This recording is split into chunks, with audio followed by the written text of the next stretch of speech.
Good evening, everybody. This is Scott Morganroth of the South Florida Tribune Sports Broadcasting Network, and we have fantasy football tonight with Ryan Skolrud. And Ryan, I'll tell you, we having a blast, my buddy. We are. It's been a lot of fun doing this. Oh, yeah, I love doing it. I always enjoy picking your brain, getting a lot of information, and I hope a lot of our listeners out there are benefiting from what we do week in and week out. And if they don't get enough of it, they get to hear us Tuesdays and Thursdays on the Sports Exchange here on the South Florida Tribune Broadcasting Network. With that said, let's go to some of the high notes this afternoon, and that's what do you... So you were talking about what do you do with struggling players like Odell, Mike Evans, James Conner, and Joe Mixon. And by the way, Joe Mixon, I did let him go. You did let Joe Mixon go. I had to. But you know why I did, don't you? That Jacobs guy out of Oakland, even though he's on a bye week, I thought I'd catch lightning in a bottle while everybody's turning their head while the guy was available. Nobody would think about adding a player during a bye week except yours truly. But I got tired of Mixon.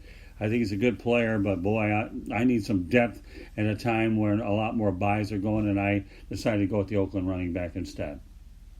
Well, one thing that helps is, again, dropping Mixon. You're playing in a 16 league, I believe. So right. That's all. I mean, that's all right. Here's my take on what to do with players like this. Okay. Especially, you take Mike Evans, who, his first 2 weeks. Had that severe stomach illness, was thrown up on the sidelines. Week 3, he blows up. Week 4, he struggled a little bit. A lot of the attention went to Godwin. He struggled a little bit in week 4, but still had a long touchdown in that game against the Rams, because the Rams secondary is not anywhere close to what people thought they should be. And then you get week 6. Where against the Saints, Mike Evans has 3 targets and no catches. But again, he's going up against one of the premier young corners in the league in Marshawn Lattimore. So I mean, I think for me that's somewhat excusable. Guys like Ramsey, Lattimore, even in his prime, Richard Sherman, those kind of guys. It didn't matter who they went up against. They usually had a very good week, and the wide receivers struggled going up against those types of guys. So for the most part, he's battled illness and had a couple of tough matchups. That's really what's been going on with Mike Evans. Now, outside of that, you start moving on and look at some of the things that have happened in the news. Jameis Winston has even said today, I believe he was quoted as saying, it's going to be a joint effort to get Mike Evans more involved in the game and to get him more targets, because getting him, being our biggest and what they still say is their best receiver, they need to get him the ball if they're going to win. They can keep throwing to Chris Godwin, and Godwin's going to help, but they don't have the big threat from Mike Evans. They aren't going to win. If it's just a quick throwing slots to slot passes to Godwin, they're still going to continue to struggle. Right. So with Evans, what I would do is, if you don't have Evans, I would be buying low, trying to trade for him. He's I want to say right around wide receiver 20, I believe, depending on your scoring system, and mainly most of that is because of week 3. So because of that, I think that he could be an okay target to go after in terms of trading. I think you could get him for a mid-tier running back if you have extra running backs, and he should be a good guy to go after that way. Okay. Let's talk. Okay, go ahead. No, that's all right. Go ahead. I was going to say, with Odell, that was a lot of that. All has to do with the offensive line. If the Cleveland offensive line can actually give Baker Mayfield time to read a defense and throw, which they obviously didn't in Monday Night Football. San Francisco was on top of Baker Mayfield, before he had a chance to breathe. Right. And so I think Odell is more on the offensive line of Cleveland, and if they can get that fixed, he will be doing better. Looking at James Conner and Joe Mixon, they're just on terrible teams. Conner really, he has struggled. He has suffered from the fact that Ben Roethlisberger's gone. Right. And so I think that he is another guy that if you could get for a low, as a low trade target, if you have him and you're needing a different position, you need some wide receiver help. Maybe see if you can trade him off for something or use him in a package to get a better player. But a lot of these guys are ones that I would be willing to give up a low end, a mid round type of receiver or running back in order to try to get them, because they're all talented players. Things just haven't worked out early on in the season yet for them. And so I'm one of those guys that I'm willing to take a risk that their teams are going to figure out how to get them the ball to move on later on in the season. Right. Yeah, let me talk about James Conner for a moment, okay, Ryan? Last year when he played, obviously he had Le'Veon Bell. You didn't have a lot of game film on James Conner. Teams have game film on him now. They know how to stuff him a lot more. Nothing like that element of surprise kind of thing. All of a sudden, nobody's surprising anybody. And yes, to take that comment and talk about the fact that he is on a bad team, which is now, by the way, on its third quarterback. Yeah, I think, with James Conner, I think that he would have been fine this year if Big Ben didn't get hurt. Because if Ben is healthy, I think that improves the pass game. Juju Smith-Schuster is another guy that could fit this list of struggling players. I don't even know if he's in the top 25 in terms of wide receivers right now. Right. And so he is another guy that I think he is one that if you got the right offer, I would trade him away. Okay. I would not actively be seeking Juju Smith-Schuster personally. Again, that's because of the quarterback situation. If Big Ben were there and they had been struggling a little bit, I think that he would be a guy that I would be going after and trying to trade for.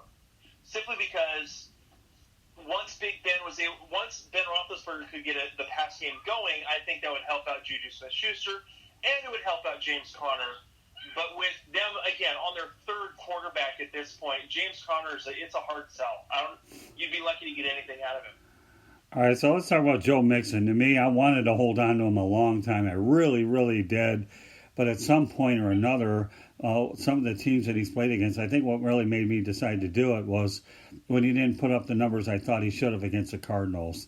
And that's when I knew that I had to go after the running back for the Oakland Raiders. Was it Jacobs? Jacobs, yeah. That's when I thought I had to make the move. I really wanted to hold on to Joe longer, but I didn't.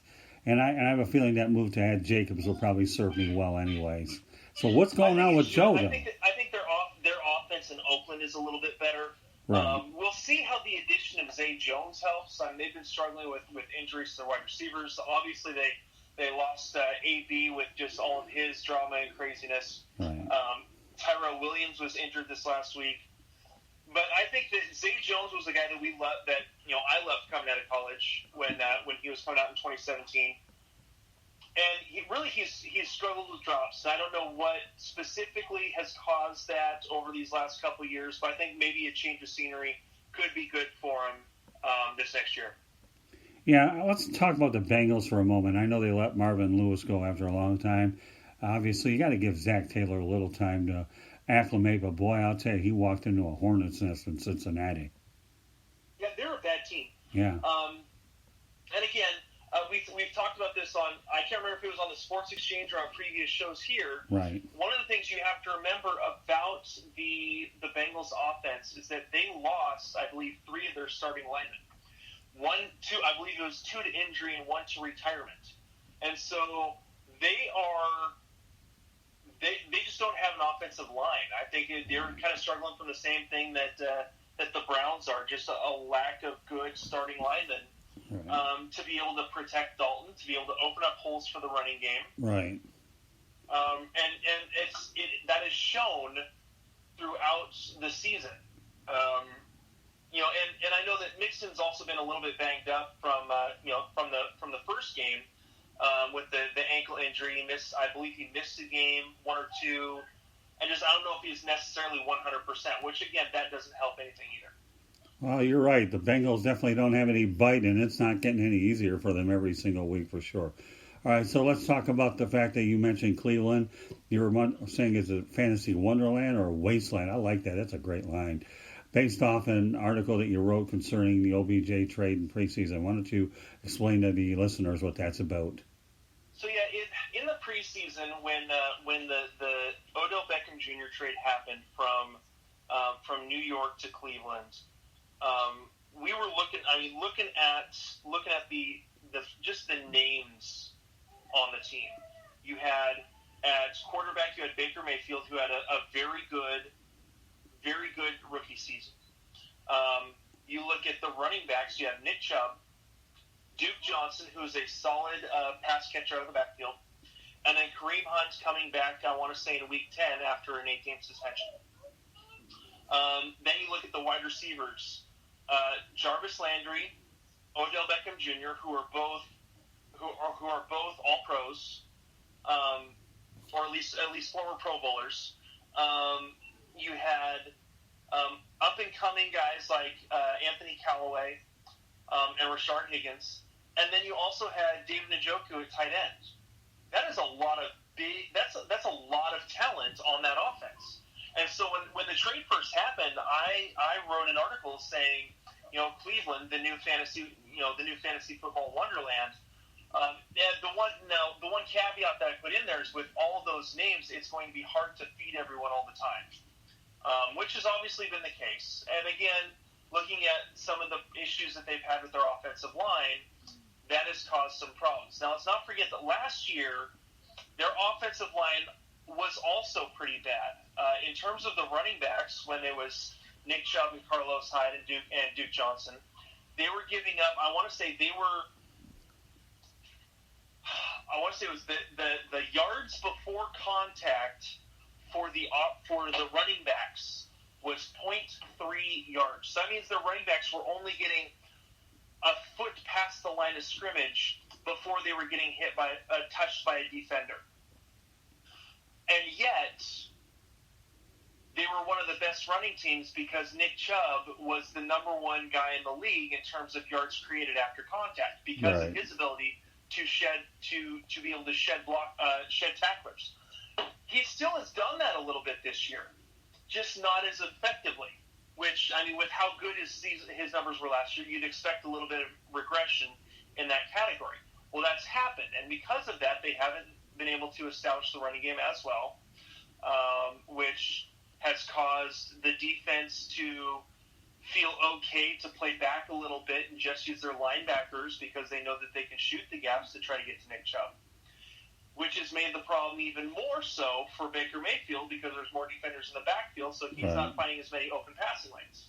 So again, it's the offensive line which has created the trouble and made it very hard to trust any of these players in fantasy football. I mean, I benched Jarvis Landry because he had been struggling, and then 2 weeks ago he ends up going for 9 catches for 160 yards.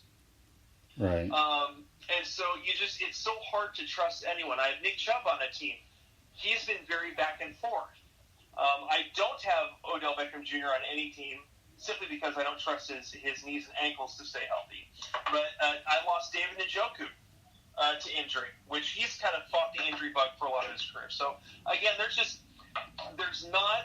the offensive line has not come together well enough to protect Baker and to open up lanes for David Njoku, because that it's, again, if you drafted Nick Chubb, you're not going to sit him. If you drafted OBJ, you're not going to sit him, even if he has struggled. So it's kind of you kind of now know what the case is with that offense, and you just hope that you're catching them on good weeks. Well, as far as Baker Mayfield, there's so many different layers to this guy. He has more layers than an 8-layer cake as far as I'm concerned. Number one, his accuracy isn't that great, and I'm sick and tired of players that who talk too more than what their performance is.